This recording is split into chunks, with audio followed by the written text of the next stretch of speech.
Three terms I want to clarify: CHF, PVD, and COPD.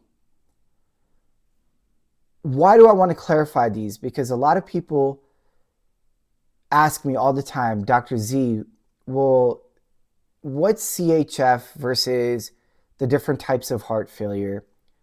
What's PVD? Is that the veins, or is that like the arteries? Or, how do I know the difference between PVD and PAD and venous insufficiency? And then COPD, which I feel like just kind of gets thrown out as a diagnosis of its own, when in fact there are things underneath it. All three of these are what I call umbrella terms. And with CHF, it is congestive heart failure. So, well, which one is that? Is that left-sided, right-sided, or both, or biventricular, or complete? I don't like to use the term complete heart failure anymore because, well, obviously if you do the acronym CHF, complete heart failure, and congestive heart failure, it gets confusing. So we're changing it to biventricular. So, well, which one is congestive heart failure? Well, that congestion or that buildup of fluid happens in all three: in left-sided, right-sided, or biventricular, where both the ventricles fail. So we want to see that congestive heart failure is actually this umbrella term that encompasses left-sided, right-sided, and biventricular heart failure. And knowing the difference between the three is very important, because the signs and symptoms of left versus right versus biventricular is a perfect case study, and a perfect way for somebody to get confused on how the boards are going to ask it and or will be asked in school. Left-sided is going to back up into the lungs, but the right's still working. So it only leads to the left, the lungs. That's it. So you have that congestion in the lungs, you have the buildup of fluid in the lungs. Know your signs and symptoms. We talk about this heavily in our cardio section. Then you've got right-sided. Well, it hasn't even made it to the lungs. The right side has failed. So it's going to back up into the body. Know your signs and symptoms. But that congestion, that buildup of fluid is happening in the body. Biventricular, which typically happens because your left side has failed, and now your right works. And what ultimately happens when something works, it fails. So now you've got both of them, or biventricular, where the entire heart has failed. And now the left is backing up to the lungs, the right is not working as well too. Now that's backing up into the body. So now you've got signs and symptoms of both. How would I ask this?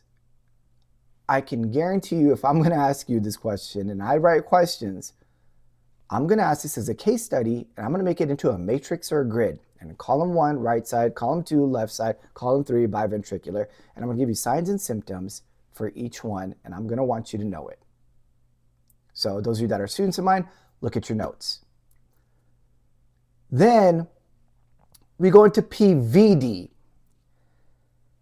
And again, the question is, well, we're so confused. A lot of people come to me and, Dr. Z, I was taught this, or I saw this, or I read this. No. Let me make it very clear. PVD means peripheral vascular disease. Well, what is a vasculature? It's one of those quick tips in our quick tip book, right? The way that I came up with this quick tip was vasculature has the letters VAL in it. VAL. Veins, arteries, and lymphs. So our vasculature can include any of them. So if I have a peripheral vascular disease, am I telling you that it's one of the three? I'm not saying veins, am I? I'm saying there's any of these three, or a combination of these three could be affected by this disease process. And where's that disease process happening? In any of these three, or a combination of these three? In the periphery. So it could be infectious, it could be ischemic, it could be inflammatory. The 3 or the 4 I's of structural compromise. Think about that. Another quick tip that I came up with. Any type of structural compromise, we got 4 I's: ischemia, infarction, infection, and inflammation will all affect the structural integrity. Something is going to happen in that process. So again, look at that as an umbrella term. PVD can include PAD, sure, because in PAD it's peripheral arterial disease. I'm telling you that it's specifically the arteries. In venous insufficiency, I'm telling you that the veins are insufficient, or in chronic venous insufficiency, where the valves are not working. So again, we must understand the difference. Now, how would I ask PAD versus chronic venous insufficiency or venous insufficiency? 100%, I would go with the matrix or grid. Because think, I'm going to compare the signs and symptoms, right?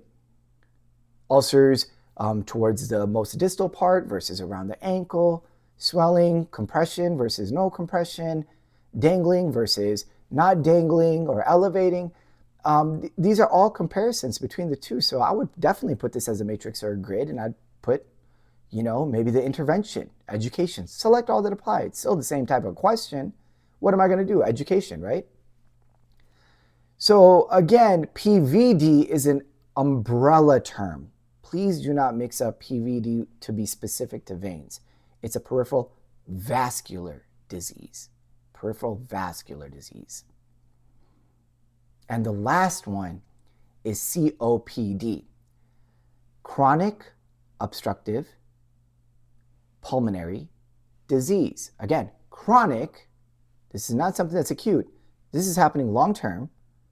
Obstruction, there's some sort of obstruction in our respiratory system. Pulmonary disease. So why is this an umbrella term? I thought COPD was its own diagnosis. Isn't that just with smokers? No, that's where a lot of people kind of get wrong. COPD, smokers. Can it be a smoker? 100%.